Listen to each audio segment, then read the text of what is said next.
Kia ora, or as we say here in New York, hey, watch it. Which, if you think about that greeting empathetically, even if somebody chooses to use more colorful language, and they often do, it's actually just people's way of looking out for one another, which is kind of nice. Hi, I'm Phil Gordon. I'm delighted to be here at UX New Zealand and to be back in New Zealand to speak with you today. It was 17 years ago this month that I set out on the trip of a lifetime, getting to spend 6 months woofing across both the North and South Islands of New Zealand. When I eventually made my way back to the States, I was fortunate to find a path into UX and UX research. Fast forward to today, and I'm 14 years into my career as a UX researcher, currently serving as a Product Insights Manager at Spotify. Product Insights at Spotify is unique. It's the blend of UX research and data science, or the overlap of qualitative and quantitative data. What I'd like to talk to you about today is a topic that came up fairly recently on my team. It's the distinction between sympathy and empathy. And what's interesting is that I've spent a good deal of my career paying this topic lip service. But I'll be honest, I'd never actually done my research, done my homework to get to the heart of this distinction. Well, I finally got around to doing that research, and here are the results. Hopefully it comes as no surprise that this is a big topic and one that we won't be able to cover fully in just our few minutes together today. But my goal is to give you an introduction and provide you with a framework for looking at situations with empathy rather than sympathy.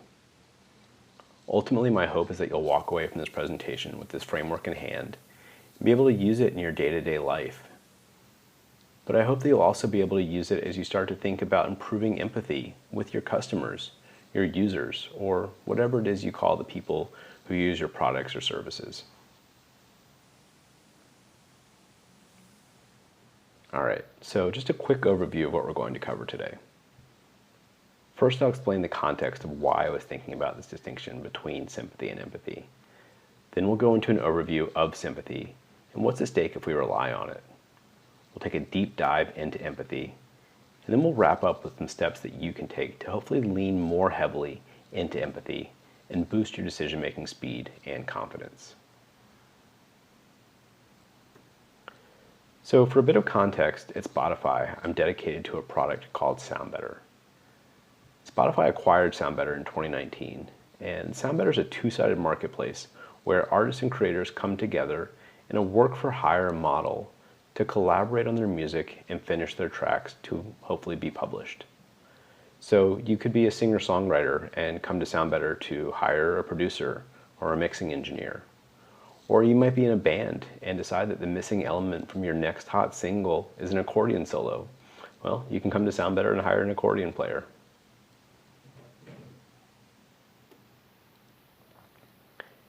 Ever since COVID first hit, we found that a number of musicians are turning to online tools like SoundBetter for collaboration because they can't really get into the studio like they used to. As a result, we're making decisions faster than ever. We started experimenting with and rolling out new features, new ways for folks to find their would-be collaborators. And we started to see that our decisions were having a pretty significant impact on both sides of our marketplace, both our buyers and our sellers, or providers as we call them. As all companies do, we have numerous long-term goals. One of our most important goals is what we call flattening the pyramid. It turns out that all marketplaces, eBay, Etsy, you name it, they're all skewed. A smaller percentage of sellers accounts usually for a much larger percentage of the total sales volume. What's interesting about those product-based or commodity-based marketplaces that I mentioned, such as eBay and Etsy, is that they're probably more accepting of this skew. If successful sellers attract more customers and those sellers sell more stuff, the company in the end is still successful. SoundBetter is different from those product-based marketplaces because our sellers are offering a service, and the services that they're offering often take a significant amount of time to complete.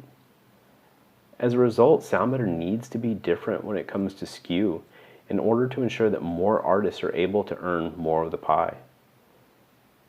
Greater equity ensures that we reduce churn, keeping the fantastic musicians that we have satisfied and eager to work on Sound Better.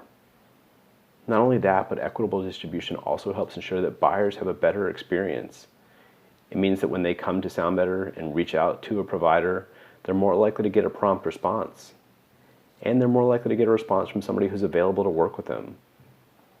This is why it is so important that we focus on equitable distribution to grow our platform. So as I mentioned, we started experimenting with some new features to try and achieve greater equitable distribution. As often happens, some folks were less happy about the changes that we were making.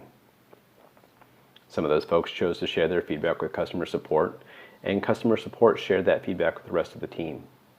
But in this particular instance, that feedback was negatively impacting team morale and potentially going to lead to some sympathetic decision making. I felt it was my role to ensure that the team understood that at the speed we're moving, what we don't have time for, and frankly neither should you, is sympathy. Sympathy is a band-aid, or a plaster as you might call it, that we attempt to apply to an emotional fracture. I don't know about you, but I wouldn't expect a lot of gratitude if I offered a band-aid to somebody with a physical fracture. In fact, I might do lasting damage to our relationship. Well, sympathy has the potential to damage long-term relationships as well. And that's the last thing that we wanted to do. We hope that our providers and our buyers are on Sound Better for the long haul. And I'm sure you feel much the same way about your own customers. So what's really at stake here? If we lean into sympathy, we might make some of our customers happier now, but we risk the long-term health of our platform. By relying on sympathy, we might make knee-jerk reactions to, say, end an experiment or deprecate a feature, without fully considering what those long-term impacts might be. Years ago, I recall consulting for a bank, and this particular bank only catered to very, very high-end clients. As a result, they felt that their customers were too important, their time too valuable to participate in UX research. We weren't allowed as researchers to bother these VIPs for feedback, so the bank gave us feedback on our designs and product suggestions instead. You can probably guess where this is going. They knew what their customers wanted, or so they claimed. Unfortunately, what they felt their customers wanted was for everything to stay the same forever. The bank executives were sympathizing with their clients, worried that the customers would find changes scary or difficult. Of course, as we learned through conversations with client managers, the customers were extremely frustrated by the outdated, clunky interface that hadn't gone through significant updates in years. The bank's reliance on sympathy ensured that they would never innovate and that their customers would forever continue to suffer through a poor user experience. Let's take a moment to dig even deeper into sympathy. Someone tells you about their pain or their misfortune, and your first thought is to think, uh-oh, they're upset. I've got to do something to make them feel better. You're actually just reacting. You're not even responding, and you're definitely not empathizing. It turns out sympathy is a feeling of pity or sorrow for someone else's feelings or their situation. Many times it's a desire to stop the intense feeling in the other person so that you can feel good because you help them feel just a little bit better. But often it's because you don't want to be unsettled or saddled by their discomfort and their feelings.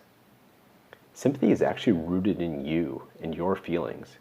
And unfortunately, it's all too common in businesses and products as well. But if we focus on empathy, we make the right decisions for the right reasons and with confidence. What's wonderful about this is that when we make the right decisions for our customers, we also tend to have a positive impact on our business objectives.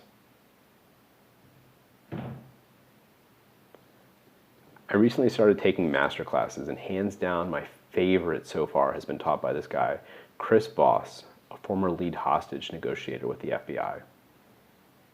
In his course, he states, empathy is not the truth. It's not the reality. It's just the other side's point of view. To me, his point means that it's okay for us to lean into what we know about our users and their needs and incorporate that into the experiences we curate as product owners.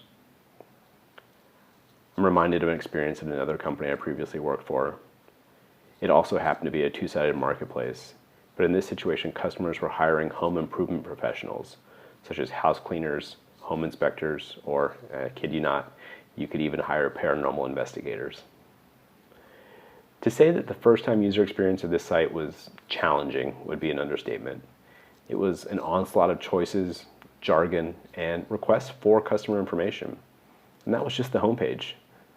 It was confusing to make sense of all the categories, and then once you got past that point, the hiring process was still an uphill struggle. I realized through my research that customers were giving up before they really even got started. And after conducting some additional research, I started to recognize that based on the needs of the customers, it was critical that we lean into the idea of doling out just enough information at each step to keep customers engaged and continuing to move forward, but not so much as to overwhelm them. We made some pretty significant changes, and it was great to see that the first-time user conversion rates started to increase pretty dramatically. To empathize requires vulnerability. It's okay to admit that we don't understand why our customers might be struggling, especially when it comes to getting them to do something on our sites or with our products. Think about this on a personal level for just a moment. Being vulnerable requires that I connect your experience, your emotion, to something within myself that knows that feeling. Rarely does a reaction, that first thing that pops into our heads when someone is struggling, such as when we say, "Oh yeah, I had a bad experience like that too one time." Rarely does that make anyone feel better, and let's be honest, rarely is being generous. It never makes somebody feel better.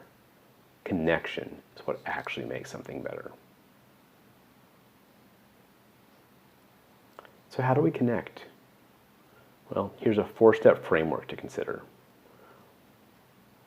We'll take a look at this framework twice, and we'll first consider it from just a day-to-day personal perspective, trying to connect or empathize with, say, a family member or a coworker. The first step, hopefully we're all familiar with, putting ourselves in someone else's shoes, trying to see the situation from the other person's perspective, and asking ourselves what about their perspective differs from my own. The second step is harder because we all love to cast judgment, but if you can withhold it, you're well on your way to empathy. Next, you need to identify what you're seeing. And finally, you need to be able to communicate that perceived emotion that you're observing. Chris Voss, the hostage negotiator, calls this labeling. He suggests saying something like, "Seems like you're upset," or "Seems like you're really frustrated by this situation."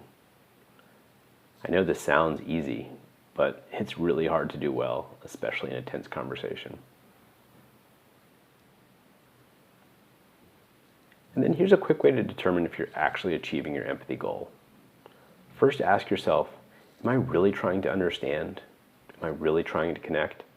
Or am I just trying to make my own discomfort go away? Next, you need to assess how the other party is responding to you. If you notice that they're getting angry or angrier or frustrated, or it just feels like the situation is escalating, you likely aren't on the path to empathy. But if you're starting to finally understand the needs and motivations of the other person better, you're on the right path. Even if a solution isn't immediate, and chances are it won't be, as long as you can continue to consider those needs while you work towards a solution, you're empathizing. So how do we achieve empathy and empathetic decision making in a business context? Let's go back to our 4-step framework, and this time we'll take a look at it through a business lens. So in step 1, probably comes as no surprise, but the UX researcher is going to advocate for UX research. But you can go well beyond that. You can use your own product. See how your experience compares with the feedback from others that you're collecting. For step 2, from a product standpoint, this means keeping all the options on the table. considering all the ideas that you collect before you start to make your decisions. Don't just throw out an idea because it seems far-fetched or initially absurd. Who knows, perhaps it'll lead to some form of inspiration. And then after that, maybe go out and do some research of your own, or some more A/B testing. And for step 3, conduct a workshop. Help get your entire team on the same page when it comes to product challenges and opportunities. And finally, communicate to your users that you hear them by implementing empathetic product decisions rooted in their needs, which you took the time to really, truly understand.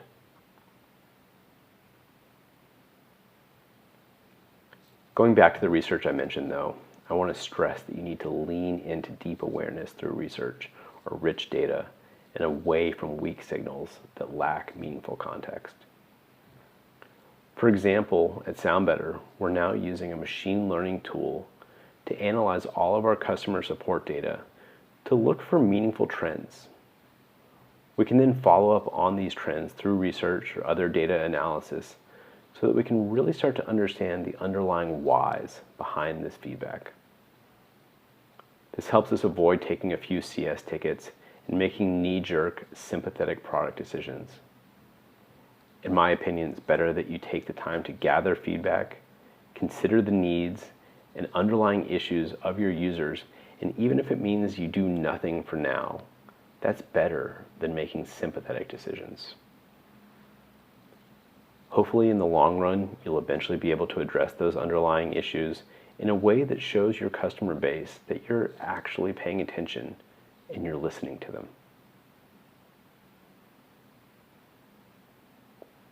So, in summary, avoid the weak signals that tend to lead us towards sympathetic decisions. Go out of your way to seek deep awareness by conducting research, gathering rich data, and trying with all of your might to understand the needs and motivations of your customers. Like all things worth doing, this process isn't easy, and it takes time and practice, lots and lots of practice. But achieving empathy and making empathetic decisions are well worth the effort.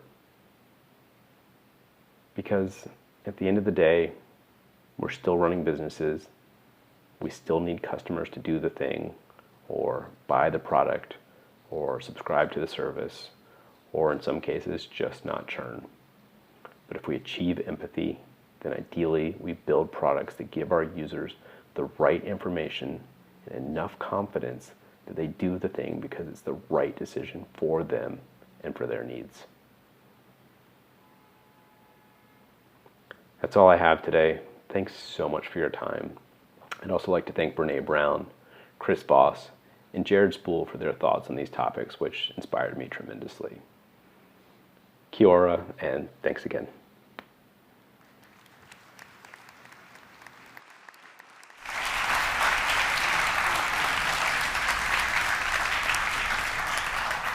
Thanks, Phil. I know we're running slightly behind, but we do have Phil on the Zoom call live. So if anyone has one quick question that they want to ask Phil, we can get a live response from him right now. Any questions for Phil? Great. Well, anyway, if you do have questions for Phil, you can find him in the Slack channel. Just send him a message. Lovely to have you with us, Phil. What's the greatest film of all time? Oh, he can't hear me? Can someone type that message in? Now I can hear. Yeah, I got it. Now I can hear. Okay, great. What's the greatest film of all time, Phil? Greatest film of all time. Oh my goodness. Oh my goodness, that's the tough question. Don't ask yourself the question. Tell us the fact. Sorry? What's that? What did you say? The Power of One. The Power of One. There we go. Phil, ladies and gentlemen.